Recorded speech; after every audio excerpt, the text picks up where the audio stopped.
Welcome back to Indie Style. Making a good impression during an interview is key, and it's even more important when that interview is virtual. Communication expert Lisa Mitchell joins us to help us choose our words more carefully and effectively. Hi, Lisa.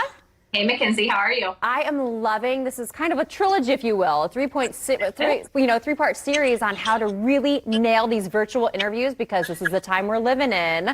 And I love that you say use your words. I mean, I tell my daughter that as well, but we need to remember it in interviews, right?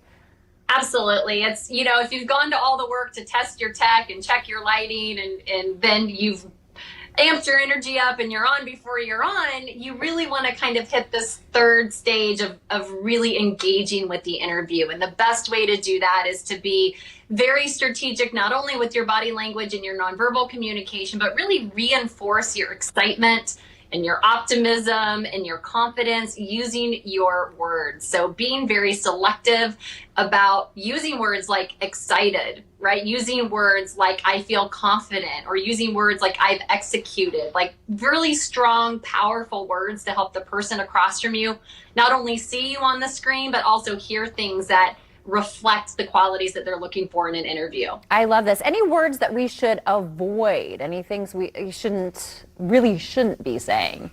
Yeah, anything that starts with I think. Okay. Right? I don't care what you think. I want to know what you've done. I want to see the positive evidence of things that you've executed on. This isn't about your opinion. This is about your fit into an organization or with a skill set. So very just confidently stated, I've done, or I've completed, I've been successful with, not I think, right? So right.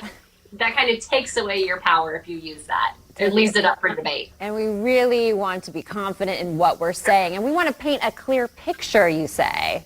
Yes, painting a picture, especially over a virtual interview, is so important. And the best way to do that and keep your vocal performance interesting is to share a story.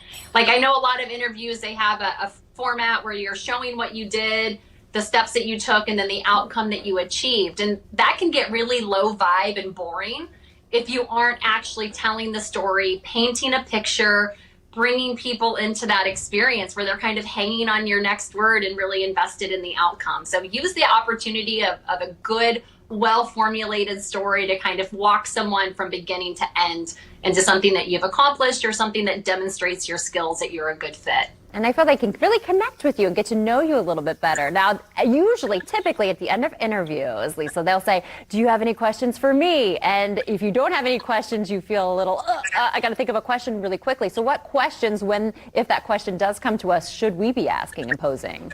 Yeah, I know interviewers and HR managers that if you don't have questions prepared, the interview's over. Like, you're not considered for a candidate. So it's really important to show that you've researched the company. What I love to do as well, because you want to honor the person who's taking their time to interview, I love to just bring them into it a little bit and say, I'd really love to know what your best experience with this company has been, right? Or the biggest innovation that you've seen evolve in the company since your time with them. Like, it lets them kind of tell a little bit about themselves, and people love to talk about themselves. And it also gives you some really clear insights that you can then kind of springboard off of and say, that's exactly what I'm looking for, right? Or that's the type of environment I'm looking to be part of.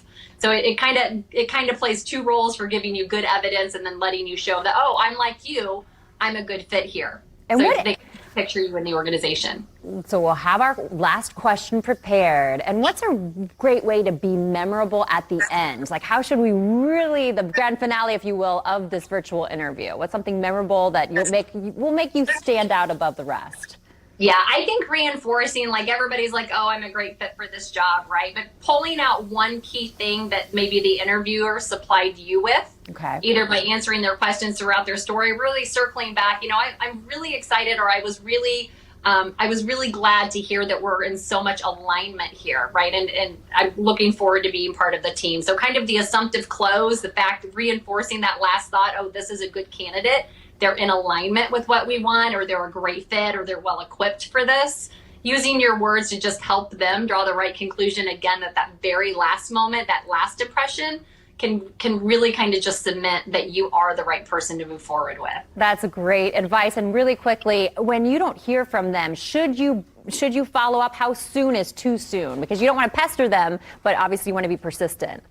Yeah, if it's an opportunity that you're really excited about and you had a good rapport, I think even just taking the approach, not so much of like, what's my status, but just a sincere thank you and acknowledgement to the person or people who took the time to interview you and consider you. Like, that's a thankless job to have to interview people all the time. Sure. I think reaching out in a personal way with a little note that just said, hey, I know this is a heavy lift. I know it takes a lot of your time, and I really appreciate your thoughts and Fantastic advice. Lisa, thank you so much. This has been wonderful and very insightful. We appreciate you, as always. Thanks for taking the time.